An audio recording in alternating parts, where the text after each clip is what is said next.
Finish your okra, you hairy ingrate. Oh, you're a beautiful monster, thought curious George, mopping up gravy with a slice of bread and staring intently at the man in the pork pie hat. The man had eyes like dirty factory ponds, and George began to wonder what he'd ever seen in that loser. Certainly, thought George, the skin horse would never have let himself get into that kind of shape. A couple of good runs at Belmont, and now he spent his days throwing tea parties for the fillies. Finish your okra, whined the man. Go die, screamed George, flinging a handful of okra in the stumblebum's face. Rot in hell. Then George scampered out the door. Once on the street, he felt better. It was a big world, and there were possibilities. He could hook up with the skin horse and afterwards play it cool. I'd move through the treetops and avoid assholes, thought George. He curled his tail, leapt onto the nearest branch, and a moment later was swaying in the breeze from the top of a ponderosa pine, peering through the scented needles and cones into the starry night. From his vantage point in the pine, the whole glimmering city was spread out before him like a pallet of delicious fruit. His entire body began to vibrate with anticipation, and, swinging through the branches, he began to hoot. This is life. Meanwhile, back at the shack, the man in the pork pie hat was swilling whiskey, mumbling incoherently, and lamenting the loss of his best little friend. The okra on his face formed a crusty, greenish mask, but he didn't notice. Oh God! What would life be without his furry companion? Across town, bloody Potty stepped from an alley wearing a fresh change of clothes, slacks with a halter top and spikes. The other clothes would stay just where she dropped them. A yellow chiffon dress and lace panties were too busy slopping up a nasty puddle to notice she'd split. 6 convention guys who'd waited in line for a whack at her bits had also split, and she'd waited around just long enough to soak down and then hit the streets with cash and a corkscrew in her purse. George wiggled at the prospect of seeing his old pal the skin horse. He was swinging freely from tree to tree without much direction, sniffing naughty ideas and dropping onto an occasional street lamp to spit on pedestrians. Oh, the glory of it all, he thought, hoping that when the magic moment arrived, when he leapt unexpectedly into the stall, the skin horse would be stoked up and ready to play. What fun they could have! George knew that as the crow flies it was a good 3 miles to the edge of town, and after that, a couple more clicks to the skin horse's crib. He scratched his ass, wondering where he could scare up a few bananas for the trip. The man in the pork pie hat always kept a good stock, but George was damned if ever he went to see the bitch again. He wasn't going to beg, wouldn't crawl. Not for a few lousy bananas he wouldn't. What he really needed was something butch to wear, something to show the skin horse. Faggy chaps would do. But first he'd need to get his booty plucked. Despite having spent 6 months locked up with the man in the pork pie hat, George had not forgotten the lay of the city, still knew it like the curl in his prehensile little tail.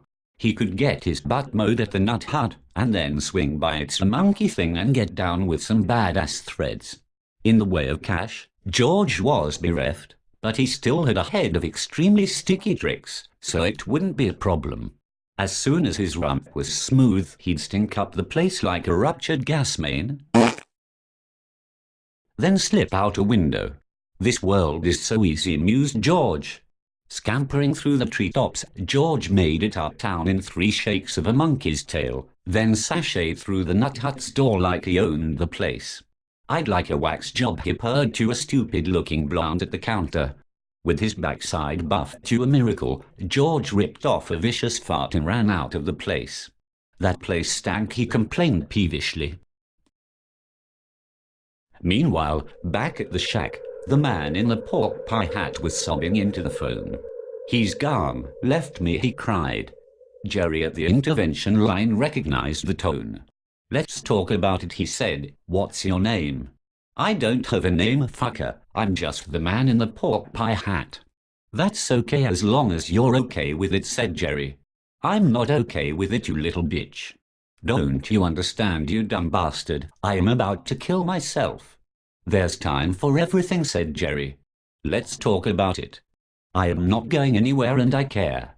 I'm drunk, said the man. That's happened to me lots of times, but tomorrow is another day, a better day, said Jerry. I'm an alcoholic, a cross-dresser, I fuck animals. You'll need to take sleeping pills together with vodka, said Jerry. Now while all this is going on, George is across town admiring himself in a mirror. His new chaps look real tough and go well with his pill hat and genie vest. Plus there's plenty of room for him to wriggle his tail suggestively. Only the salesman is getting on George's nerves. Those are all hand-stitched, says the salesman. Fuck off, says George. Most monkeys couldn't get away with chaps, says the salesman. Leave me alone, bitch, says George. But then a grin spreads across George's face as he drops a paw and begins to jiggle his sack. Check this shit right here. It's for your mother, screams George as he rockets past the moron, knocking over clothing racks and screeching at the top of his lungs. The faster he rolls, the more savage he feels. Chattering madly, he attaches himself to the salesman's leg and begins to dry hump. Lord, ain't this some scratchy bark, moans George, maniacally humping the leg as fast as his geared-up little rump can take it. The salesman, who has a heart condition, begins stumbling around the store, his eyes bulging, trying to kick George free. Good Christ, no, he wails. You hitting my spot, bitch, screams George, working it like John Henry. Please don't, cries the salesman. You've got a nerve, laughs George, pulling the asshole's wallet. With her business done for the evening, bloody Potty has plenty of cash and is excited because the carnival is in town and she can finally lose herself in that place where the tragic truth about life tugs her along from one cheap amusement to another, with the sawdust swirling at her feet and the tin of the megaphones ringing in her ears. She hails a cab, begging the driver, "Take me to the place I've always been." George, having left the salesman on the floor sobbing like the old weasel he was, knew that he'd been a very mean little monkey. But the price for looking a monkey's best wasn't always cheap and somebody had to pay. Hell, he hadn't even buggered that old bastard. What more in the ways of civility could be expected? George shuddered to think. But thinking was dangerous, leading to a certain lack of concentration when tracking through the treetops 75 feet above the street. He was looking too good not to show off a little, and the carnival would be the perfect spot en route to the skin horse's stall. Now, a bit more about the skin horse, spawned from mighty seeds, genetics research and careful breeding. There had never been a greater stallion. Even the accomplishments of legendary dancer's image paled in comparison to those of the skin horse. Groomed for success, he had surpassed even the loftiest expectations. The thunder of his hooves and blast furnace lungs were the touchstone of every major track throughout the country, the admiration of every young colt that dreamed of a career on the track. To the other thoroughbreds, all the false pretenders to his throne, he was the terrible runaway freight train, a dreadnought comet steaming unchallenged along the rail. Any attempts to close on him in the stretch, to match his monumental strides, to strip away the smallest part of his total dominance, were exercises in futility. In victory his eminence was a picture of stateliness, taking his victory lap alone, free from the tethers of a meaningless jockey. Independent and resplendent, with his superb silver-buckled saddle glittering in the sun. So taken was the mayor of Louisville with the skin horse's undaunted spirit that, amid much fanfare and applause, he presented to the noble steed a key to the city, which the skin horse was said to proudly wear around his neck at all celebrity functions and photo shoots. He was an industry unto himself, commanding unprecedented stud fees. And the country's breeders were only too happy to lead their fillies into his stall at any price. He was, after all, the grandiose prince of horse flesh, the indomitable equestrian powder keg, the greatest runner of the century, perhaps all time. He was queer as a $3 bill. But even as George and bloody Potty head for the carnival, trouble is brewing there. Drexel Pusa, a sideshow grotesque and owner of the carnival, was in a foul mood.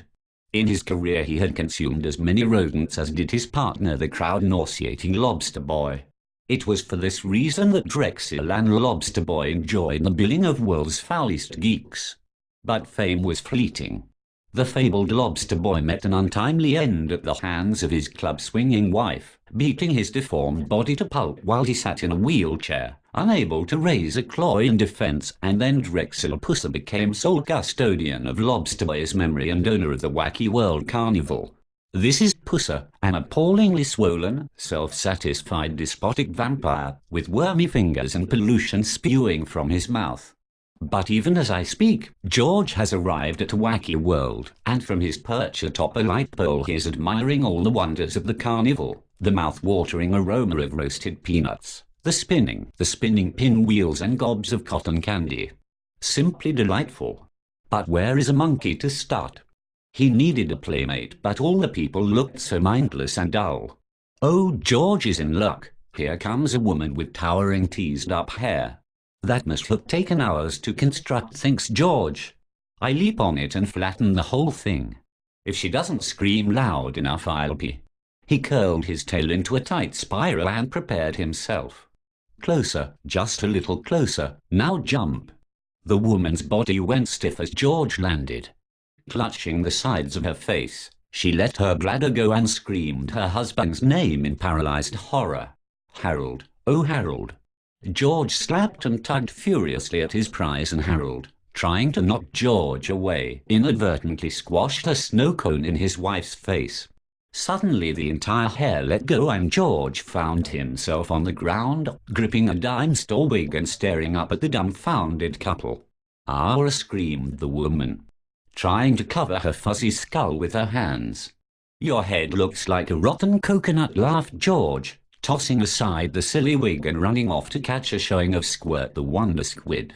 Bloody Potty's cab arrived at Wacky World just moments after George's antics, so she walked straight into the aftermath. The coconut had regained a part of her composure and was complaining bitterly.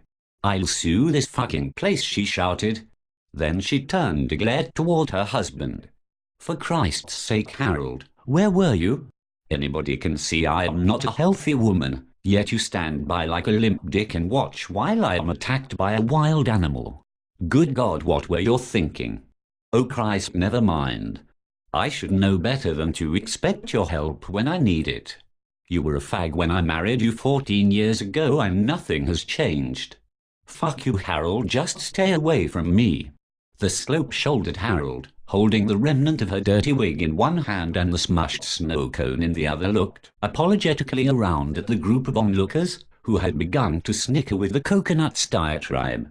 "It's okay now," he said, "but my wife was attacked by a wild beast, a vicious beast." "There ain't no wild animals in Wacky World," shouted a blob of a man. Drexel Pusa moved in like a pudge slide. "Got no loose animals here," he said with an evil glare, "so haul your asses off my ground before I call in the law." "But it should be us that calls the police," started Harold. "Shut fucking up," roared Pusa. Meanwhile, the coconut had grabbed Harold's arm and was pulling him backward with the instinctive wariness of one who is first to spot a venomous serpent. "Just forget it," she said, keeping a suspicious eye on Pusa and moving to a safer distance. "Never mind it, honey." Harold started to speak, but she checked him, holding up a hand, leading him away. For the next few seconds, Bloody Potty found herself unable to take her eyes from Pusa's form. She stared in wonderment, locking in details of his galling aspect. Pusa broke wind loudly, evaporating the spell, and Bloody Potty moved into the crowd in search of something refreshing. George was in the freak house, but feeling grumpy. Squirt had turned out to be a bust, wasn't even a real squid, just some sad sack in a fake suit, wallowing around in a kid's wading pool. For an extra buck you were allowed to throw Sushi in his face, but George couldn't get up any real resentment towards the guy. Besides that, there was the man's self-esteem to consider. This was an altruistic thought and George stopped to ponder it. The guy in the squid suit was probably an orphan that donated his time to charities when not working. All the more reason to bury his mug in Sushi, thought George. He somersaulted up to the fish bar and slapped down a 20. "Give me Sushi and keep it coming," he demanded. His astonishing accuracy with the sushi soon attracted a crowd, and George, having always been an animated sort, was becoming more burlesque. Round and round he spun, firing sushi at Squirt from every conceivable angle. More sushi, chanted the crowd. George tumbled back to the fish bar in a complete frenzy. More sushi, he chattered, give me fish heads. Hooking a furry finger into the eye socket of a fish head, he adopted a big league motion, throwing the head with such mustard that it knocked Squid cold. The crowd broke into wild applause, shouted their approval, and doubled over with the magnificence of it all. There was one man, an extremely refined-looking gentleman whose voice could be heard above the general din. He had bug eyes, almost no chin, and a complexion that could only be likened to a smeared matzo ball. Fish heads, he screamed quite madly. George took aim at the man's gaping mouth and stuffed it with a cod head. And then he started backflips at terrific speed. Out poured the crowd's appreciation in fits of laughter as George leapt on the man's back and performed the Heimlich maneuver. The fish head popped from his mouth, flying across the freak house. Now George was so tooled up that only a school of flying fish heads could satiate his need. He jumped behind the fish bar and his salvos tore into the crowd. Chaos ensued. "Christ on a rubber crutch, let me out of this place," screamed one woman. Fish heads should not be thrown in a freak house with women, chastised a man. "He's gone insane," Hercules old bellowed a fat man. Suddenly, there was a general rush for the exit. But it was a good-natured rush, accented by the bonk-bonk-bonking of fish heads, with no injuries, save Squirt, who was just coming to as George was slinking out of the freak house under the guise of an overturned bucket. People passing the freak house were taking a great deal of interest in the exodus of its patrons. "Holy smokes, that must be one heck of a show," commented one man. "Did you see the man with all the slime in his hair?" asked his wife. "Must be part of the act," said the man assuredly. But nobody noticed the galvanized bucket as it made its way steadily toward the exit. George was enjoying this play immensely. Several rust holes in the bucket allowed him to peek up as many skirts, maintain an attitude, and tinkle on an occasional shoe. It was all the latitude a monkey could ask for, but suddenly his progress was checked. He stayed cool, checking the top side rust hole for signs of trouble. It was covered and the port side hole offered only the view of an unsightly lard ass. "Fuck," thought George. It was time to play dead monkey, diseased dead monkey. That was usually the grieper for backing up shitheads. He started a low chatter, worked it up to a perfect shriek, ripped off a murderous fart, then threw himself on the ground in a contorted position with his tongue out. The bucket should come off any second now, thought George. I'll give them a moment to feel good and repulsed, then I'll jump straight at their genitals, screaming my ass off. Don't nobody like those kinds of surprises, no say. Not common at their nether parts, they don't. I've got to teach them to quit picking on poor old George. Poor old George, what ain't got no meanness in him at all. No sir. Several minutes passed but nothing happened. He waited and was fit to burst. Just wait until they see cholera monkey, he thought excitedly. They'll wish they hadn't. When leper monkey flies at them, don't you think they'll soil their linen? But when full-blown, AIDS-infected monkey drills his germs on them, it'll be tongue-swallowing time. George checked the stern rust hole and saw the freak house line had dwindled. He was starting to feel bored when, suddenly, the bucket comes off. "Leave no bucket unturned," a voice said. I think it was Kierkegaard who first said that, or maybe it was Schopenhauer. The highest values devaluate themselves. The question why finds no answer, returned George. That was Nishi, laughed Bloody Potty. Well, to say that Curious George and Bloody Potty shared a history understates the case. They first hooked up several years earlier on the Dark Continent, where George had gained fame as a banana whore and all-purpose party monkey, while Bloody was doing a stint as fertility goddess to a band of ne'er-do-well pygmies. It had been admiration at first sight, but these things belong to another story entirely. So, for the present, back to Wacky World. Drexel Pussy's blob-like body was hidden away in his lair, huddled over a plate of boiled kidneys, which he was sucking at greedily. 2 small, grisly pieces of the undercooked stuff were all that remained of the original 11 pounds. Pusa pushed them into his mouth and bit down. A trickle of brown juice ran out a corner of his mouth. The kidneys, along with a pound of blood tongue, had stuffed his cavernous guts like a sausage casing, and sleep overtook him.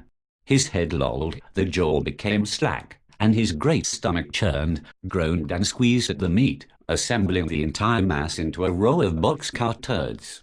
Suddenly, Pusa was startled into consciousness by frantic knocking at his trailer door. It was the cashier woman from his trinket concession, and she told him in one exasperated breath that there was trouble at the freak house. People were demanding refunds, and talk of an escaped gorilla was causing a minor panic in the carnival proper. Pusa shambled to his feet, pushing roughly past the woman, bruising her left tit with his clumsy elbow, and started towards the freak house with his big ass bouncing like blubbery pontoons. Meanwhile, at the food concession, Bloody Potty had captured the admiration of the attendant by dropping to her knees and elbows, and then feigning the search for a lost contact lens. The arched back, switch and wiggle routine was the best of decoys, allowing George to sneak behind the counter and take infantry. He stuck an arm into the cotton candy machine and swirled some of the delicious stuff onto a finger.